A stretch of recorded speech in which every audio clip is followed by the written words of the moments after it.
get bored with stock. So I'm a hot rod guy. I like changing things.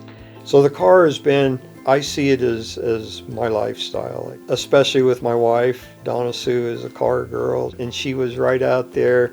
She's a dream come true for a car guy. Every car I did, I did more and more and more and learned more and more. I learned how to build engines, transmissions. But the 37 Chevrolet was always your favorite car, and you always said you were going to get to that car. It'd be parked in the garage next to another car we were doing or done. When are you going to get to your 37 Chevy?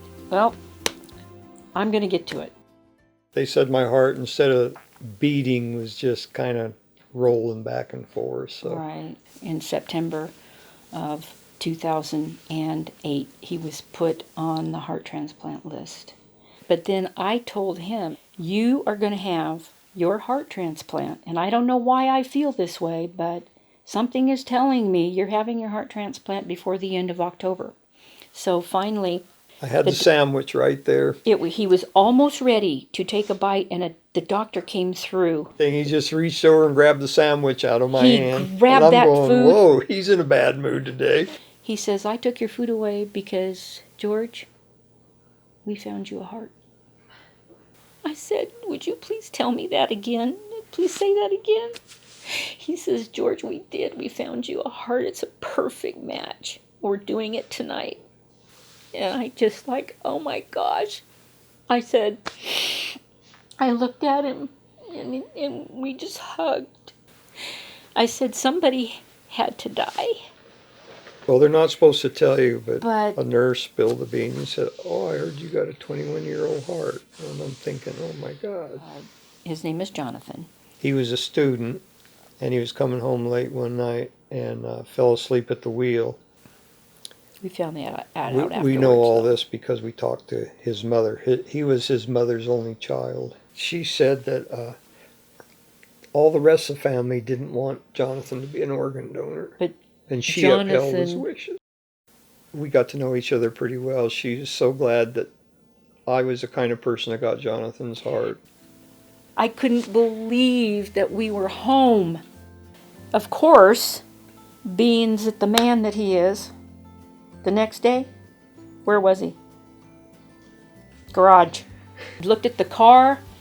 He goes, I got to get this going again. And I said, yeah, we're home. We're going to be normal. 8 months after heart transplant is when everything went wrong. I called OHSU and I said, look, something's going on. I said, he doesn't feel good. He sits in his chair during the day and he doesn't do anything and he doesn't go in the garage. There must be something wrong. And so immediately they had to schedule a CT scan. And it came back as brain lesions in his brain.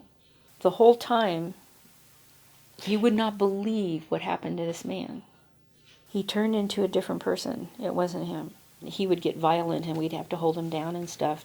That's when I was walking down this jungle trail with the vines hanging down, and I even kept thinking, the brain is so amazing. I kind of knew it wasn't real, but it was physically real. I was so tired from all this fight and struggling and everything. I thought, you know what? I think I'm just going to lay down here and sleep for a while.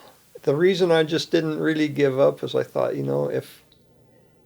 if I go, I'm never going to be with Donna again. And that's what really turned me around. I actually lost my total memory. I had zero memory of my childhood. When I got home, that's when she took me out. I had to show him everything. I didn't even know I had the car.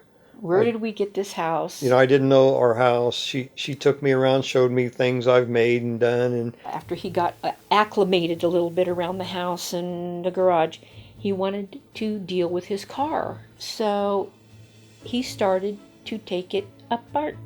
He says, I have to take it apart in order to know how to put it back. Well, I honestly didn't know where I was going with the design or what kind of car I was building. Everything. And he'd have a hard time putting it back together, but he would put it back together, and I'd be out there with him. No, this goes here, this goes here. They're great. They're great people. They're good people. They're outstanding people. when he first came home, I didn't think there was very much left of George, I think that if it wouldn't have been for that car, we probably wouldn't even see him today. I think it was therapeutic.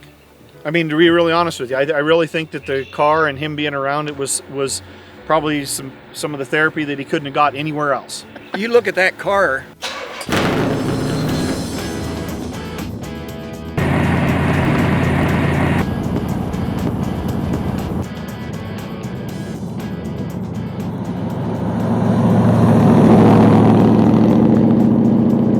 For one to do all that, I mean, especially in the condition he was in, he's a hell of a tradesman. It was one of those deals where the more you're around it and work with it, it comes back to you. Oh yeah, I was going to do that.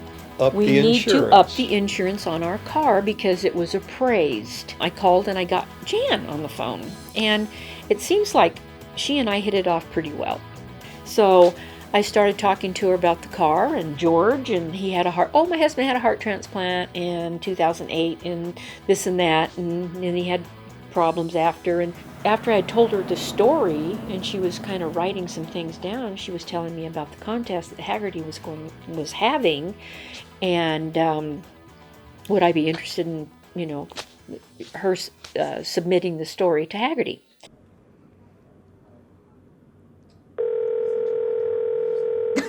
Hello? Hi, Donna. This is Jan from Hagerty. Well, hello there. How you doing? Good. How are you doing? Well, I'm doing okay. Good. And how's George? He's doing okay, too. Good, Donna. Well, I called to tell you we did have our voting for the Classic of the Year. Uh-huh. That was last week, and so we got the results this morning, and you and George are the winners. No way. Yes. Are you serious? I'm serious, Donna. We Yep. won. Yep. Oh, my God. I can't stand it. I swear. George, I can't. Oh, my God. I can't believe it. Oh, my God. How are you? Good. How are you? Oh my gosh, I don't believe this is happening. I said, oh, you are enjoying the fruits of your labor, aren't you? I said, you are amazing. This is amazing. It's like him, a miracle. To me, he's a miracle.